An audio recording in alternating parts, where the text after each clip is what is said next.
Lydia raised me, so when she asked me to take the fall for Evan, I didn't say no. She said, Jason, just do your time. When you get out, I'll marry you. 3 years later, I was released from prison. On the day of the lavish wedding she'd prepared for me, with all the guests watching, I stood on the highest overpass on the riverfront and jumped. Lydia, I don't want to marry you this time. I was out of prison. 3 years had passed in the blink of an eye. The one thing that hadn't changed was the Port City Police Precinct, its entrance as imposing as ever. The 2 stone lions standing guard out front were a monument to fairness and justice. Snowflakes drifted down, just like they had on that winter night 3 years ago. Overnight, I went from a star student at a prestigious university to a murderer everyone feared. It was my 18th birthday, the day I became an adult, but not a mature one. Evan, furious that Lydia was throwing a private birthday party for me, got drunk, drove, and killed someone. When Lydia and I arrived at the scene, all we saw was the victim covered in blood and Evan on his knees, his hair a mess, completely terrified. He gripped the hem of Lydia's dress, his voice choked and breaking. Lydia, what do I do? What do I do? I didn't mean to. She ran right into me. Even then, Evan couldn't see his own fault. He just kept pointing at the dead woman and screaming, "It's not my fault. She ran into me. She ran into me. She was crazy. She deserved to die. Shut up." Lydia slapped him across the face, and he finally quieted down a little. In that moment, his eyes locked onto me, and a dark premonition washed over me. Evan's attitude flipped instantly. He was suddenly desperate to repent, crying like a child as he clung to Lydia's waist. "Lydia, I was wrong. I really know I was wrong. Please save me. I don't want to go to jail. I don't want to die." Lydia pinched the bridge of her nose, exhausted, but her hand never stopped patting Evan's back, a silent comfort. After a long moment, she seemed to make up her mind. "Evan, when you make a mistake, you have to pay the price." Evan stared at her, stunned and disbelieving. "What do you mean? You want me to go to jail?" Lydia looked at him with a flicker of pity, her voice weary as she paused. "Go turn yourself in. I'll do everything I can to give the victim's family a bigger settlement and help reduce your sentence. I promise you won't be in for long." Evan shoved her away like a madman, screaming, "No, I won't. There has to be another way. You just don't want to save me." "Evan, listen to me." Lydia reached for him, but he slapped her hand away. "Evan, it's not that I don't want to save you. I'll get you the best lawyer to fight your case. Just listen to me, okay?" Evan had grown up by Lydia's side, spoiled like a little prince, and had never known a day of hardship. Prison was a death sentence to him. No matter how Lydia tried to reason with him, he wouldn't hear it. Evan's family had done Lydia a great service, so she'd always been a bit soft on him. He always got what he wanted. The moment he turned his gaze on me, I was consumed by dread. A cruel smile spread across Evan's face. "Lydia, who said there isn't another way?" Lydia frowned at him. "What way?" "Just have Jason take the fall for me. Problem solved, right?" Evan pointed at me. "When the cops get here, just tell them he was the one who was drunk driving." "You bastard!" Before Evan could finish, Lydia slapped him twice more. "Evan, what are you saying?" I raised him. For a split second, I actually felt a wave of relief.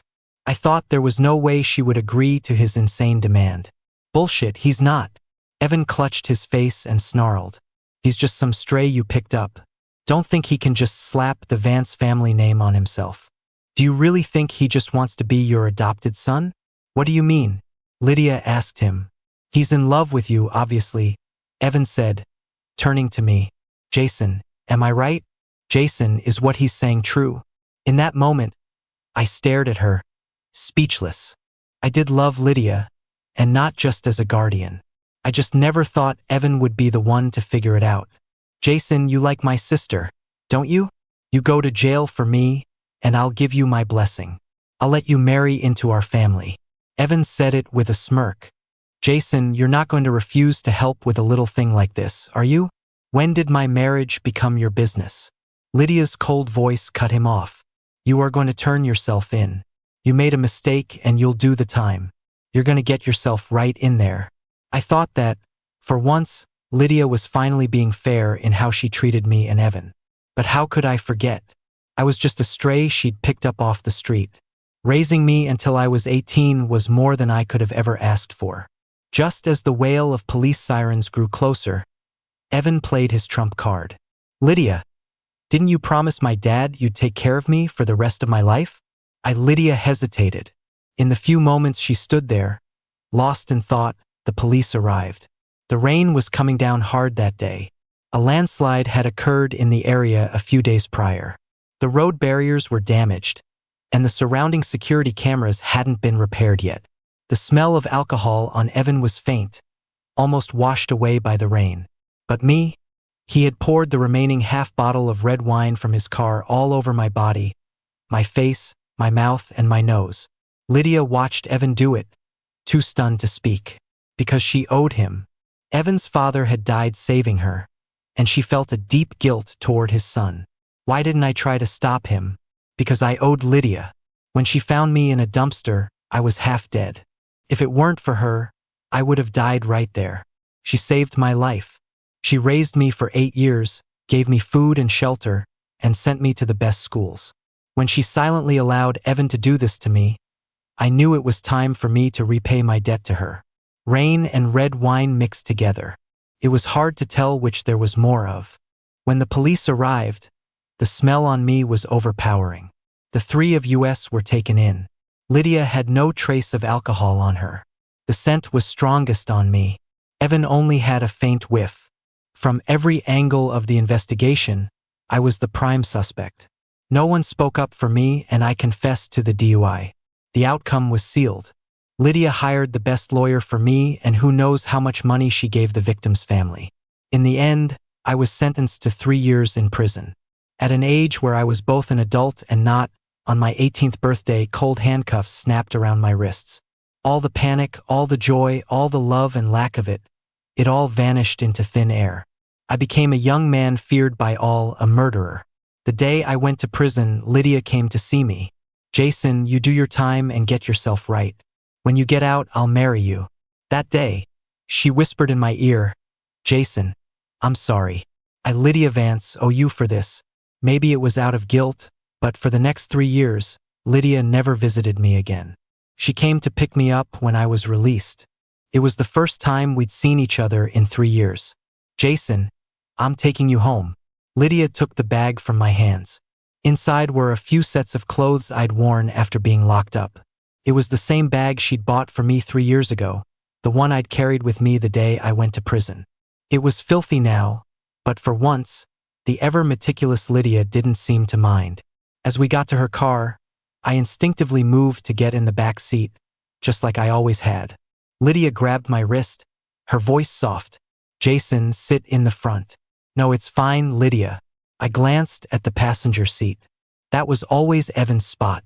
I gently pulled my hand away, got into the back on my own, and placed my hands neatly on my knees. Lydia gave a small laugh. Jason, it's been a few years. You don't call me sis anymore? I used to take advantage of how good she was to me, deliberately copying Evan and calling her that. It made my secret crush on her feel a little less wrong. Lydia was only 8 years older than me. When I was 10, she was 18, and she took me home. But on my own 18th birthday, to repay her kindness, I took the fall for Evan and went to prison. Sometimes I feel like fate played a huge joke on me. I clenched my fists, fighting back the bitterness rising in my throat. I was just a kid then. I know better now. Lydia didn't say anything. We drove the rest of the way to the Vance estate in silence. Lydia opened the car door for me, gently helping me out. Jason, welcome home. Seeing the red lanterns hung both inside and outside the mansion, I vaguely realized it must be the new year. Lydia's parents had already told the staff to prepare a huge feast. During the meal, they kept piling food onto my plate. I couldn't get used to this kind of attention. My chopsticks slipped and fell to the floor. I tensed up automatically. Evan, sitting next to me, sneered. Figures. Guy's never seen anything.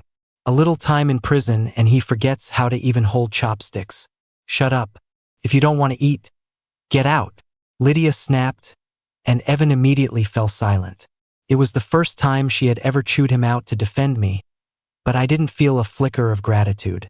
Only bitterness. I think I must be sick. Lydia's mother, trying to break the tension, changed the subject with a smile. She asked me with concern, "Jason, now that you're out, we should get your and Lydia's wedding on the calendar. I've looked at a few dates. You can pick one later. We'll choose the perfect day." Lydia's father chimed in, "That's right, we need to pick a good day. We can't be careless about this." Then he turned to Lydia with a serious look. "After you're married, you better treat Jason right. If you don't, I'll be the first one to come after you." Lydia smiled and promised, "Yes, Dad. I'll be good to Jason from now on. I won't let him be sad." "I'm sorry." My sudden movement cut her off. I knelt before Lydia's parents. They gasped in surprise. "Jason, what are you doing, child? Whatever it is, we can talk about it. Don't just get on your knees, son." But I bowed my head to the floor 3 times, repaying them for all the years they had raised me. "Mr. and Mrs. Vance, please forgive me, but I can't marry Lydia. I don't have those kinds of feelings for her." "Jason," Lydia called out to me. A flash of pain crossed her eyes. "You don't love me anymore?" "Maybe I did once, but not anymore. Not at all. Now all I feel is repulsion and a bone-deep chill." "Lydia, I never loved you. If I ever gave you the wrong impression, I'm sorry. I'll change." "Who asked you to change?" "You don't have to change," Lydia snapped, her eyes turning red. But the sight just felt glaring to me. I heard my own voice, firm and clear. "Lydia, I've paid my debt to you. I know." Dinner ended in a tense atmosphere. Lydia went upstairs early to rest. I saw her stumble a few times on the staircase. Everyone thought I was being ungrateful. So many people wanted to marry Lydia, and I had just rejected her in front of everyone. Even when I ran into Evan downstairs getting a glass of water in the middle of the night, he acted like I'd hit the lottery. "Jason, who the hell do you think you are? You do 3 years in prison and think you can just marry Lydia? What more could you ask for? You think you can do any better? If you're so unhappy about it, why don't you marry her?" I poured myself a glass of water, downed it in one gulp, and scoffed. "It's just 3 years in prison. Why didn't you go yourself? Maybe then you could have married her." I didn't want to deal with him anymore. I just wanted to go back upstairs to my room and rest. But Evan clearly wasn't done with me. He continued his taunts. "You think everyone's like you? In love with their own guardian. Shameless." I turned around, almost laughing in anger, and looked into his venomous eyes. "And you being in love with your own sister is any less shameless?" Evan was furious. "You?" He thought he had hidden it so well, but he was full of tells. I hadn't wanted to talk to him, but I couldn't suppress the rage inside me. Even though there was nothing I could do to him, I couldn't help but want to knock him down a peg. "I'm not Lydia's officially adopted son, but you're her officially adopted brother." Evan's adoption into the Vance family had been publicly announced. The Vances acknowledged him with all due honor, claiming he was their long-lost son.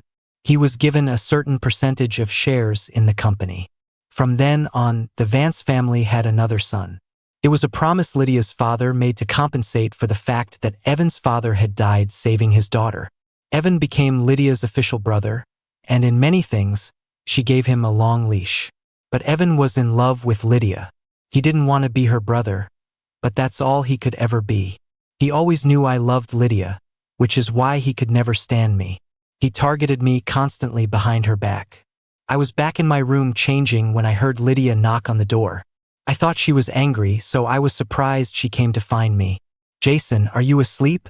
Can I talk to you for a minute?" "Not yet," I answered softly. The door was unlocked, so Lydia walked right in. I instinctively stood up, my body stiff, my hands hanging uselessly at my sides. It was a subconscious defensive posture I'd picked up in prison. Lydia's voice was gentle, no longer as cold and distant as it used to be. "Jason, I warmed up some milk for you. It'll help you sleep better." "Thanks," I said, taking it awkwardly. But the moment my fingers brushed against hers, the cup slipped from my grasp. Milk splashed on the floor, and the glass shattered. I immediately crouched down to pick up the pieces. I kept apologizing. "I'm sorry, Lydia. I didn't mean to. I'm sorry." Tears started streaming down my face without me realizing it. Lydia pulled me into her arms, holding me tight. Jason, it's okay. It's okay. I'm here. I gradually calmed down in her embrace. I tried to push her away, but she grabbed my arm. I was wearing a short-sleeved shirt, so Lydia easily saw the scars on my arms. Jason, what is this? It's nothing. I just scratched myself by accident. I tried to block out the painful memories. Jason, tell me, who did this? Don't. My thoughts spiraled into chaos, and I started babbling apologies. I'm sorry, I didn't mean to. Please let me go. I don't love Lydia anymore. It hurts. It hurts so much. Jason, you're awake. Do you want some water? The next day, I woke up in a cold hospital bed. The moment I opened my eyes and saw Lydia, I instinctively shrank back into the corner. I tensed up defensively. Why am I here? Lydia looked down at me, her eyes filled with guilt, her voice hoarse. Jason, you fainted yesterday. I brought you to the hospital. I didn't dare look up at her. I was afraid she'd ask about the injuries on my body. The other inmates had done it. Their families had taken money from Evan. A lot of money. Enough to set their families up for life. Enough to make them give up years of their sentence just to torture me. It wasn't easy to bribe people in prison, especially those who were close to getting out. For them to give up their chance at freedom just to torment me, it must have been a huge sum. And all of Evan's money came from the Vance family. But his spending wasn't without limits. Any extra cash had to come from Lydia. I wanted to believe Lydia wouldn't let someone do this to me. But when everyone inside was calling me disgusting for being in love with my guardian, my will was worn down again and again. I wanted to believe she didn't know. But with every day she didn't visit, I fell deeper into despair. Lydia's words shattered the belief I'd clung to for 3 years. She apologized to me. Jason, I'm so sorry. I had no idea Evan did so many terrible things to you. Don't worry. I won't let a single one of the people who hurt you get away. This morning, I already notified the police. Evan's been taken into custody. And the ones in prison who hurt you, I'll make sure they never get out. I looked at her, shocked. You didn't know? I thought you knew. Then why didn't you ever come to see me? Jason, believe me, Lydia said, reaching for my hand. I subtly pulled away, and her expression faltered. Jason, I would never do that to you. But you never came to see me. Not once.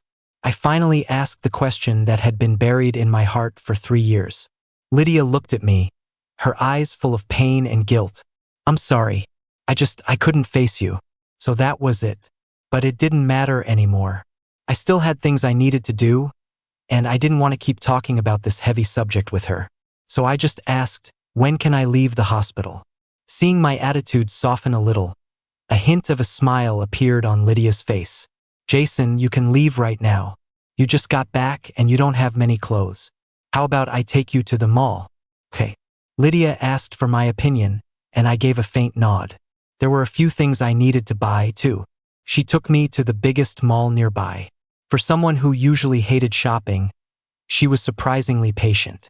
Any item of clothing I glanced at for more than a second, Lydia had them wrap up everything. Before I knew it, she had bought me a mountain of clothes, but it all just felt like a burden. I couldn't feel happy at all. I knew I was sick, very sick, and I might never get better. I wished I could turn back time, back to before I ever met her, this amazing woman, and before she ever saved me. Then there wouldn't be all this resentment between us. As Lydia and I left the mall, a group of 5 or 6 middle-aged people came storming toward us. They were carrying vegetables and eggs, and the moment they saw me, they started throwing them right at me. They screamed curses. You murderer! Why don't you just die? Give me back my daughter. Give me back my daughter. I understood. They were the family of the person Evan had killed.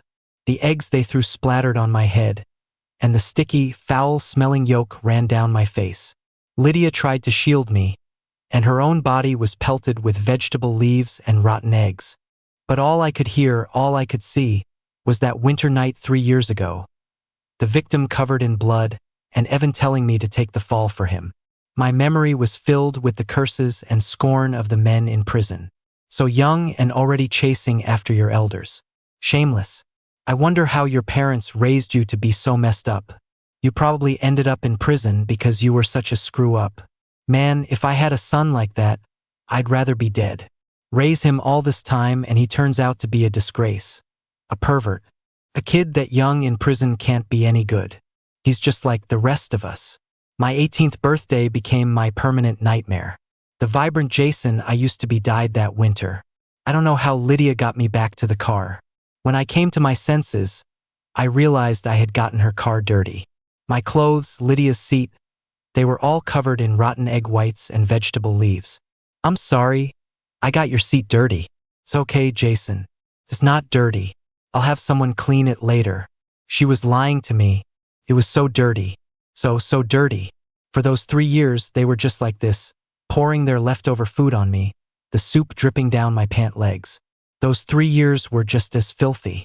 Ever since then, the sight of food makes my stomach turn. The warden said I had the tastes of a rich kid and was a picky eater. The inmates said I was sleeping around with other men.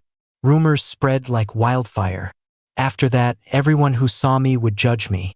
During yard time, everyone would stay far away from me. Don't touch me. I'm dirty. I instinctively flinched away when Lydia tried to wipe my face with a tissue. She pulled me into a painful hug, stroking my hair. She soothed me over and over. Jason's not dirty. Jason is the cleanest boy in the whole world. A kind lie like that didn't make me happy at all. If only it were true back then.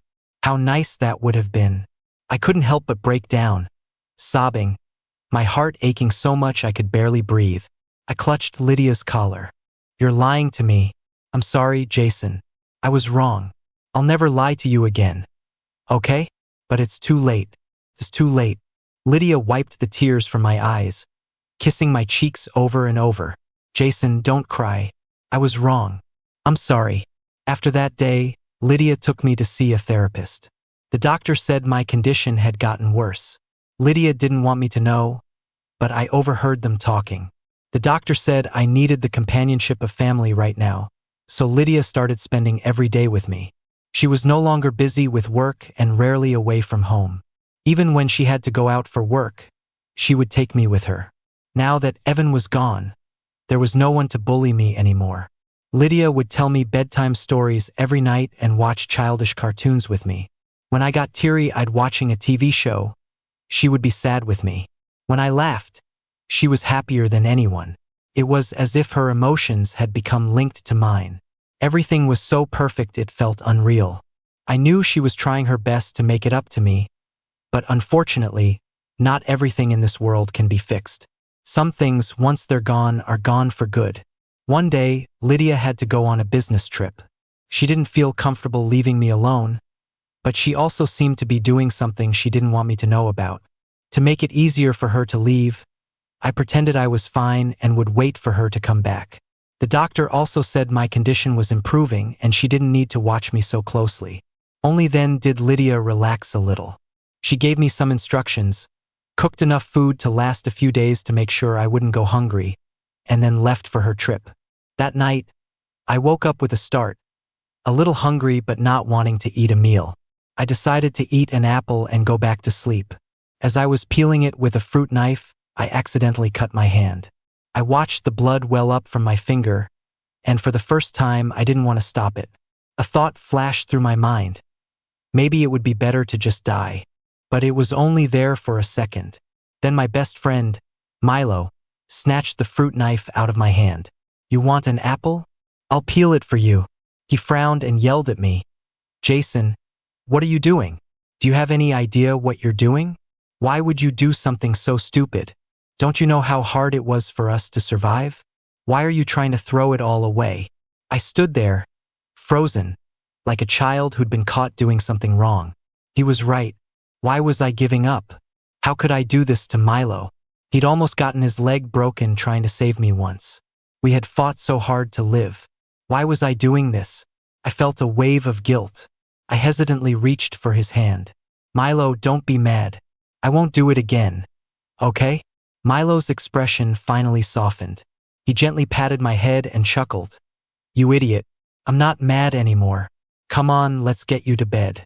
I followed him into the bedroom like a shadow, obediently got under the covers, and looked at him without blinking. I smiled. Milo, you got handsome again. He ran a hand through his hair, his eyes gentle as he teased, Duh. When have I ever not been handsome? He was right. Among our group of orphans, Milo was the most loyal and the best to me. Jason, what are you doing? I was chatting with Milo when Lydia called. I pulled Milo closer so he was in the camera's view and said to Lydia, I'm talking with Milo. Thanks for sending him over to keep me company. Lydia's expression was a little strange. You're welcome. As long as you're happy, Jason. I was worried about you being alone, so I asked him to come over. Even though there was so much distance between us now, this time I was truly grateful to her. I hadn't talked to Milo in so long. I said softly, thank you. Lydia smiled, but her voice sounded a little off. Jason, you never have to thank me. Ever. Yeah. I gave a bitter laugh. Lydia suddenly asked, Jason, did you watch the fireworks with your friend tonight? I nodded. We did. They were beautiful, so bright. The fireworks in Port City during the New Year's season were always a magnificent spectacle. After a moment, I thought Lydia had fallen asleep, but then she said, Jason is as bright as the fireworks, too. An eternal spectacle. You already know I'm not, I said. A strange silence fell between us. Lydia's voice was hoarse. Jason. I knew she was about to apologize again, so I quickly hung up the phone. I was terrified of hearing her apology, as if it would erase everything that had happened between us. Lydia wanted to go back to how things were, but I couldn't. We were even now. She didn't need to apologize, and I didn't want to hear it. That night, with Milo by my side, I had my first good night's sleep in a long, long time. When I woke up, Lydia was downstairs packing. I hadn't expected her to be back so soon. I pulled Milo along to say hello to Lydia. She came up and ruffled my hair. Jason, you're awake. Let's go on our trip together. I didn't want to go out, but Lydia wouldn't feel right leaving me alone. I had to beg her. I want Milo to come with us. Can he? Yes, of course. Anything you want, Jason, Lydia said with a small laugh. The three of us went to the airport together. On the plane, I couldn't stop talking to Milo, as if I had to tell him everything I'd seen and heard all this time. We looked at the clouds outside the airplane window together and talked about the scenery. It was the first time I had talked so much, as if I had to get all my words out. Milo was always patient with me, listening quietly and responding to everything I said. Lydia sat quietly beside us, her gaze gentle. After we landed, the crowd was thick, and I got separated from Milo. I started to panic, pushing through the people, desperately searching for him. Suddenly, I saw Milo near the road. He was smiling gently at me, but no matter how I tried, I couldn't catch up to him. I kept running, yelling for him to stop, but Milo didn't listen. He ran into the middle of the street and was hit by a car, covered in blood. Jason. I heard Lydia shout my name from behind me. Before I could react, she had grabbed me. I cried, screaming at her, Quick, save Milo. He can't die. Please, save him. People around us were pointing and whispering. I slowly made out their words. Is this guy crazy? Trying to get hit by a car. Yeah, he must have some mental problems. Didn't you hear him say someone got hit? There's no one here. He must be an idiot. Stop it, stop it. Didn't you see the look on the woman's face next to him? Like she wants to kill us. Let's get out of here. I looked again at the spot where Milo had been hit and saw that there was no blood at all. Milo had never been there. It was all a hallucination. Milo was already dead. He had died when I was 10. He was trying to save me, his leg was broken, and he bled to death. It was all fake. I was the one who wasn't normal. Milo died because of me. He never recovered after they tried to save him. I was still clinging to a sliver of hope that he was alive. Lydia, is what they're saying true? Lydia covered my ears. Jason, don't listen to them. You're perfectly normal. Milo isn't dead. You just saw wrong. I told Milo to go home first. When you get back, you'll see him. Just be good. Okay? I knew she was lying. My body was getting weaker. I was starting to have hallucinations. Lydia didn't know that she had a tell. Whenever she lied to me, She liked to cover my ears, but I could still hear everything. In the end, I went with Lydia to her business destination, the headquarters of Vance Corporation. Lydia always seemed to like coming here for her trips. Worried about me, she postponed her meetings this time. She didn't go anywhere at night, staying with me the whole time, but I didn't want to be with her. I thought that with Milo I wouldn't be an orphan anymore. We could leave this place together and live a good life somewhere else. Place with no Lydia, no Evan. He would always be my best brother, and I would always be a good brother to him. But all of that was shattered. Felt like nothing truly belonged to me. I couldn't hold on to anything, and I couldn't get anything. Just like how I loved Lydia, but ended up in prison for her. I wanted a family, but Milo died because of me. In the end, it was all just my imagination. That night, as I was drifting in and out of sleep, I heard Lydia on the phone with the doctor. Jason's condition has gotten worse. He started having hallucinations. Doctor, what should I do? I saw her cover her face in anguish, sinking to the floor and sobbing. It's all my fault. Every time Lydia apologized to me, it made me miserable. Just like in the past, her apologies always came with bad news. When Evan stole my toys, she would say to me, Jason, I'm sorry. I'll buy you a new one. Okay? When Evan would call and pretend he couldn't catch the bus and couldn't get home, Lydia would drop everything and leave me to go pick him up. That day, I didn't have an umbrella, and it was pouring rain. I waited for her under a crumbling wall until late at night and came down with a high fever. She apologized to me again. I'm sorry, Jason. It was my fault. Lydia compromised for Evan so many times, but never once for me. She always said it was her fault. She was always sorry. But what I really wanted to say was that it wasn't her fault. It was mine. Because I wasn't good enough, she could only focus on Evan. Because I wasn't good enough when I took the fall for Evan, she didn't defend me. But this was what I owed her. Lydia was so cruel. She saved me, only to push me into one difficult situation after another. Sometimes I wished I had just died the year she found me. I wouldn't have fallen in love with her, and I wouldn't be in so much pain. During those 3 years, I hoped so badly that she would come to see me. That would have given me the strength to keep going. I wanted so badly to tell her that everyone was bullying me, to beg her to save me, that I couldn't take it anymore.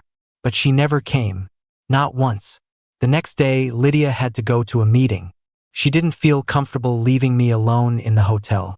Only after I promised her again and again that I wouldn't go anywhere and would wait for her to come back did she finally leave. Lydia didn't believe me. She was afraid I'd do something stupid. When she left, she deliberately locked the door from the outside. She also had someone remove all the sharp objects from the room and even had cameras installed in our suite. But she didn't know that before I went to prison, I was a top student at Columbia. None of this could stop me. After she left, I typed out a message on my phone with some things I wanted to say to her. Lydia, I wish you all the best. If there's a next life, I hope we never meet again. I don't hate you for making me take the fall for Evan. That was my debt to you. Now we're even. After I'm gone, don't look for me. You don't need to put up a headstone. I just want to leave quietly, alone. This is my last request. Thank you. I disabled the hotel's security cameras and went to the riverfront. This was where Port City's highest bridge was, and it was also where Lydia had found me. I stood at the edge of the bridge, looking at the churning water below. The evening wind whispered in my ear, Jason, jump, jump and the pain will be over. No one can ever make you sad again.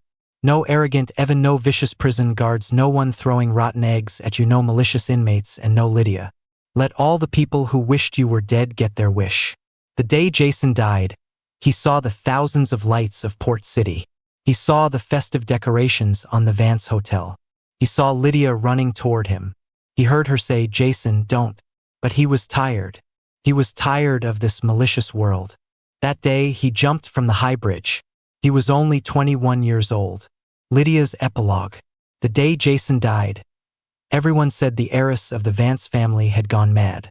She spent 100 times, 1,000 times, even 1,000,000,000 times more money than Evan ever had to bribe the people in the prison.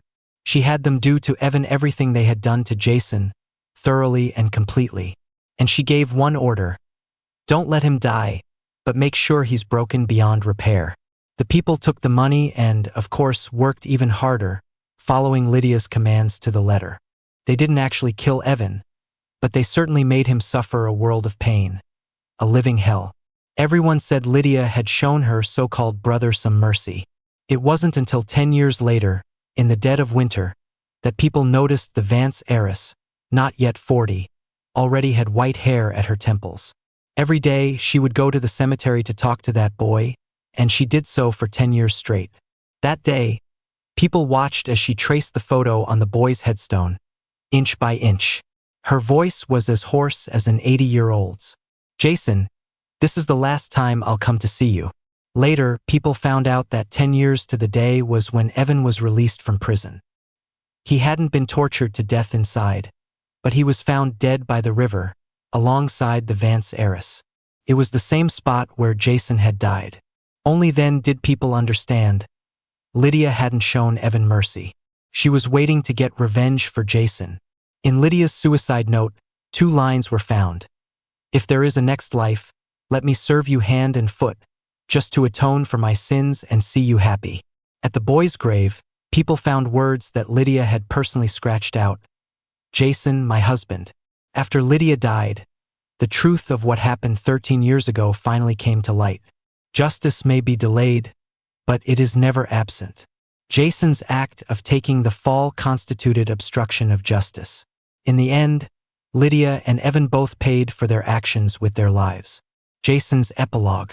The year I met Lydia, I was 10, picking through trash to find something to eat. I had never known any kindness in this world. The only person who was ever good to me died because of me. From as early as I can remember, I was an existence that even dogs would scorn. The thing I did most every day was beg by the river. One day, a rich person came to the spot where I usually begged. She dressed differently from any of the other rich young ladies I'd seen. At the time, my only thought was how beautiful she was. Just a little cold, with a stay-away air about her. But she was generous, the most generous person I'd ever seen. Even when the beggars got her pants dirty, she didn't care at all and even bought them a lot of food. I looked at my own dirty clothes, my dirty fingers, my bare feet, and for the first time I felt ashamed. For the first time I was too embarrassed to go up and ask for money. For the first time I didn't dare to look at someone, until a pair of clean, slender fingers took my hand.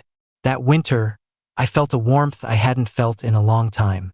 Her voice was beautiful, her tone gentle. That day, her long, fair fingers wrapped around my hand, and she asked, "What's your name?" I answered, "Jason." She said, "That's a nice name. Do you want to come home with me?" I looked at her beautiful face, smelled the lovely perfume she wore, and nodded. That day, I went home with Lydia. Her family was decent enough to me, but Lydia was the best to me. She taught me how to bathe, she taught me how to read, and she sent me to school. She taught me so many things I had never been exposed to. These wonderful days lasted for a month, until her brother, Evan, came home for vacation. Anything I had, he demanded Lydia buy for him too. Anything she gave me, he would secretly take away. He had to be unique. He couldn't stand anyone having the same things he did. He would even sabotage strangers' things just to be the one on top. He put on a good act in front of Lydia, blaming everyone else for his own mistakes. At first, I thought Lydia didn't know, but that wasn't it. Lydia was just turning a blind eye. Lydia said Evan's family had done her a great service. It was then I began to realize that no matter how big a mistake Evan made, no matter how angry Lydia got, she would always give in. I just didn't expect my own crisis to come so quickly. On my 18th birthday, Evan killed someone in a DUI. He set his sights on me. My first thought was, this is absurd. But I forgot that even the most absurd thing can seem reasonable if someone is willing to compromise for you. The hardest debt to repay in this world is a favor, let alone the favor of saving a life. When Evan made that ridiculous demand for me to take the fall, Lydia hesitated. Because Evan's father had died saving her. And me? I couldn't say a word. Because I owed Lydia. Without her, there would be no me. I knew what Evan was doing was wrong, but there was nothing I could do. The scales of fate had never tipped in my favor. That day, I went to prison for Evan. I never expected that the scariest part wasn't going to prison, but the unknown horrors waiting for me inside. When Evan used Lydia's money to have people hurt me, I was in agony, but I couldn't hate Lydia. I just thought, finally, I don't owe her anymore. In those 3 years, I felt the coldness of human nature and tasted the world's greatest malice. After I got out, Lydia kept trying to make it up to me, but I couldn't get better. I wasn't willing to go on like this. I once promised my brother I would live a good life, but I really couldn't hold on any longer. In the end, I chose to end my short life on that river bridge. I don't wish for a next life because a next life isn't guaranteed to be good. I only wish to be left alone, forgotten. Lydia's confession. The day Jason died, I pretended to leave for a meeting.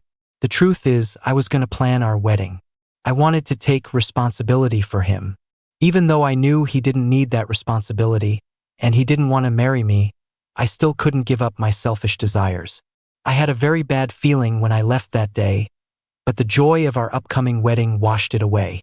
I think God must have known about my despicable actions and took him away to punish me. That day, I locked myself in my room for 3 days and 3 nights. I hated myself countless times. Why did I let Evan's father save me? Why didn't I stop Evan? Why didn't I defend Jason? I hated that I owed Evan's father, that I had to clean up all of Evan's messes. I blamed everyone else, and only after I'd made the mistake did I realize the biggest fault was mine. It was I who caused Jason's death. It was me who owed Evan, but the one who took the fall was Jason. I regretted it countless times. Why didn't I take the blame myself? Or why didn't I expose Evan's crimes? But it was too late. The day Jason died, I saw the letter he left for me. He said we were even. He asked me not to look for him after he died. But I still went against his wishes and secretly had a headstone made for him. I wanted to engrave on it, Jason, my husband.